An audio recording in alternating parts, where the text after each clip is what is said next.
ഇന്ന് നമുക്കൊരു simple beef stew ഉണ്ടാക്കിയല്ലോ. ഇഞ്ചി വെളുത്തുള്ളി പേസ്റ്റ് ആക്കിയിട്ട് ആവശ്യത്തിനുള്ള ബീഫിലേക്ക് പച്ചമുളകും മഞ്ഞളും ഉപ്പിട്ട് ഒന്ന് വേവിച്ചെടുക്കാം.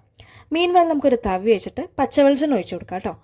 ദെൻ പട്ട ഗ്രാമ്പു എല്ലാം ഇട്ട് കൊടുത്ത് സവാള ഇട്ട് കൊടുത്ത് നല്ലോണം ഒന്ന് സോട്ട് ചെയ്തെടുക്കും. സവാള ഒന്ന് വാടി വരുമ്പോൾ നമുക്ക് അതിലേക്ക് ഇഞ്ചി വെളുത്തുള്ളി പേസ്റ്റ് ഇട്ട് കൊടുക്കാം കേട്ടോ. സ്റ്റൂവിന് ആവശ്യമായ ക്യാരറ്റും പൊട്ടറ്റോസും ഞാൻ ഫൈനായിട്ട് കട്ട് ചെയ്ത് വെച്ചിട്ടുണ്ട് കേട്ടോ. അത് നമ്മൾ ബീഫിലോട്ട് ഒന്നുകൂടി ഇട്ട് കൊടുത്തിട്ട് രണ്ടാം പാൽ ഒഴിച്ച് ഒന്നുകൂടി ഒന്ന് വേവിച്ചെടുക്കാം. അത് വെന്ത് വരുന്ന സമയം കൊണ്ട് നമുക്ക് കാഷ്യൂസും റൈസിൻസും നെയ്യിൽ ഫ്രൈ ചെയ്തെടുക്കാം കേട്ടോ. അപ്പോൾ ദേ വിസിൽ വന്നിട്ടുണ്ട്. ഇനി നമ്മൾ നേരത്തെ വെച്ച തവിയിലേക്ക് ഇതൊന്ന് നമുക്ക് ഇട്ട് കൊടുക്കാം. ഇട്ട് കൊടുത്തിട്ട് വീണ്ടും രണ്ടാം പാൽ ഒഴിച്ച് ഒന്ന് നന്നായിട്ടൊന്ന് ഇളക്കി ചേർക്കാം കേട്ടോ. ഇതാണ് നമ്മുടെ മെയിൻ ഐറ്റം, ഒന്നാം പാൽ ഒഴിച്ച് നന്നായിട്ടൊന്ന് ഇളക്കി എടുത്തു കഴിയുമ്പോൾ ഒരു തിക്ക് ഗ്രേവി ആയിട്ട് വരും കേട്ടോ. പിന്നെ കുറച്ച് കറിവേപ്പില ഇട്ട് കൊടുത്ത് കുറച്ച് കുരുമുളക് പൊടിയും കൂടെ ഇട്ട് കൊടുത്തിട്ടുണ്ടെങ്കിൽ സംഭവം റെഡി. ലാസ്റ്റ് ഒരു ഫൈനൽ ടച്ചിന് വേണ്ടിയിട്ട് കുറച്ച് പച്ച വെളിച്ചെണ്ണ.